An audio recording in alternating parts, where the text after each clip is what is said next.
O vídeo de hoje é sobre a psicanálise contemporânea e o futuro. São breves reflexões sobre psicanálise. Uma das características da vida é a impermanência. Tudo muda, se transforma, evolui, segundo uma força cósmica chamada lei do progresso. A psicanálise visa tornar consciente o inconsciente conforme o desejo de Freud. Deve agregar os novos conhecimentos que venham a surgir no mapa mental humano. Como uma sonda que procura petróleo bruto no fundo do oceano, a técnica psicanalítica, segundo a evolução dos tempos, vai adentrar em loop investigativo camadas mais profundas do inconsciente e para tal desiderato deverá ocorrer a quarta cisão de paradigma. A primeira cisão narcísica da humanidade, que deslocou como centro fixo do universo o homem e o planeta Terra, em torno do qual girava o Sol, a Lua e os planetas, é a Revolução Copernicana, que veio atomizar o egocentrismo humano de se julgar o máximo na cadeia evolutiva. E a Terra, o único planeta habitável no universo, esquecendo que são muitas as moradas na casa do Pai, na dicção do Evangelho, com bilhões de planetas e universos. A segunda, por meio da reestruturação darwiniana das concepções biológicas vigentes, que estabeleciam para o homem uma posição distinta dos animais, acima e separado deles por ordem divina e não por seleção natural. É a tese evolucionista. A terceira cisão foi efetuada pela psicanálise, descentrando o homem de si mesmo, solapando a ilusão de identidade entre consciência e mente. Talvez o maior insight de Freud seja a descoberta do inconsciente. São feridas narcísicas. Hoje, segundo estudos da neurociência, cerca de 95% das nossas decisões não são conscientes e resultam das programações chanceladas em nosso inconsciente.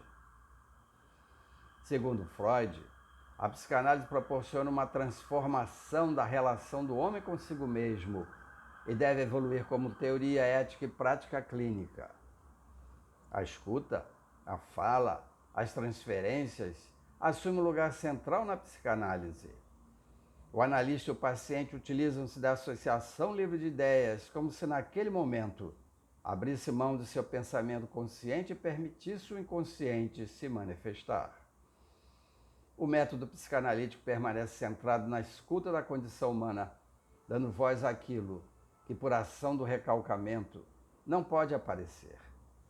Foca a psique humana como um todo, investigando as neuroses, psicoses, perversões, histeria, complexo de Édipo, Electra, narcisismo, sonhos. Por isso a importância terapêutica de acessar o inconsciente, onde estão as crenças limitantes, os paradigmas, os traumas, os recalques, os bloqueios, as resistências, as programações equivocadas que afetam a nossa vida hoje.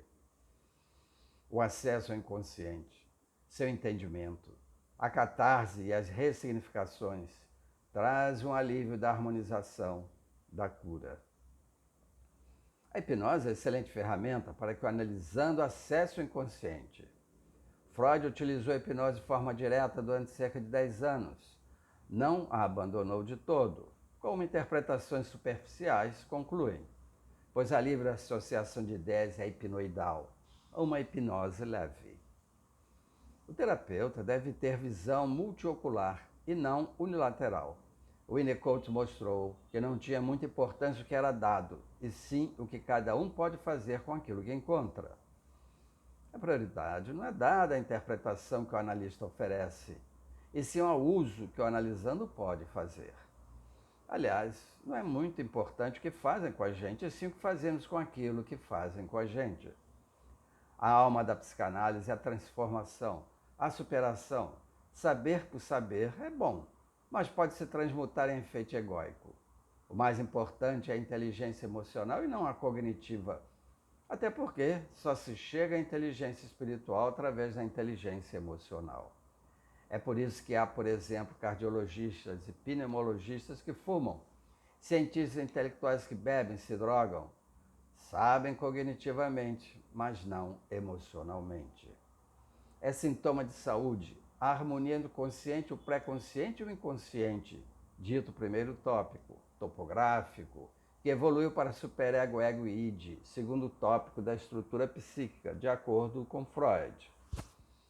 Somos seres multidimensionais, energia consciencial em expansão, um contínuo energético de múltiplas vivências neste nosso mundo tridimensional. Nossa crença, identidade, valores, traumas podem começar no útero, mas geralmente vêm de mais longe. É a nossa personalidade congênita. Não se trata, portanto, de devaneios filosóficos, e sim de constatação no set terapêutico. Quaisquer ferramentas que potencializem os resultados devem ser recepcionadas.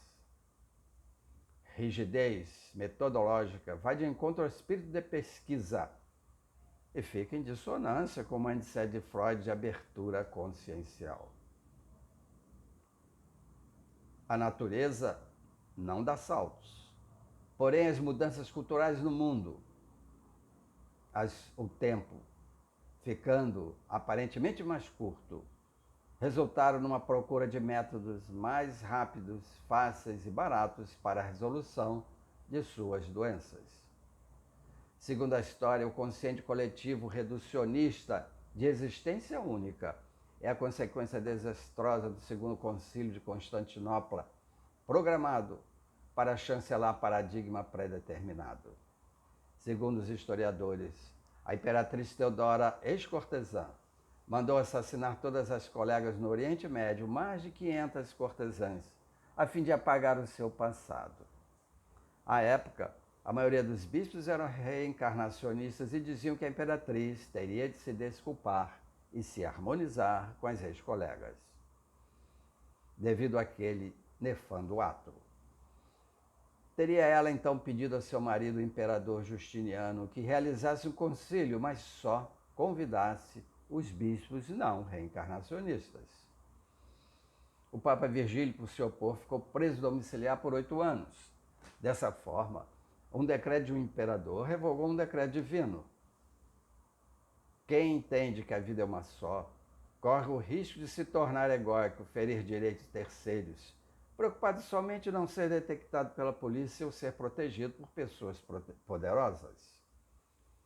Com seu mindset restrito, em nível fronteiriço à psicopatologia, pode acabar agindo de forma antissocial, com a ilusão de que tem de aproveitar ao máximo esta existência dita única, adotando a seguinte programação: eu primeiro.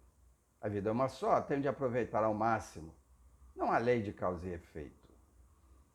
O terapeuta não reencarnacionista vai começar o tratamento a partir da infância, quando muito do útero. Não percebe que o inconsciente, numa visão metafórica, é como um edifício com muitos andares subterrâneos.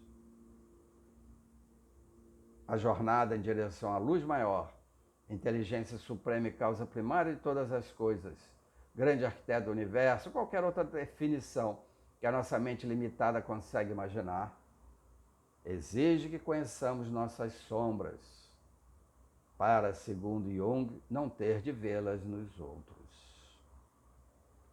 É daí que surgem as perseguições, os preconceitos, a homofobia e outras mazelas psicossociais, na tentativa inútil de quebrar o espelho para não ver refletidas as nossas semelhanças, as nossas sombras. Esse tema continua no próximo vídeo. Paz e luz. Se gostaram, deem o like, enfim, compartilhem, se inscrevam. Até o próximo vídeo.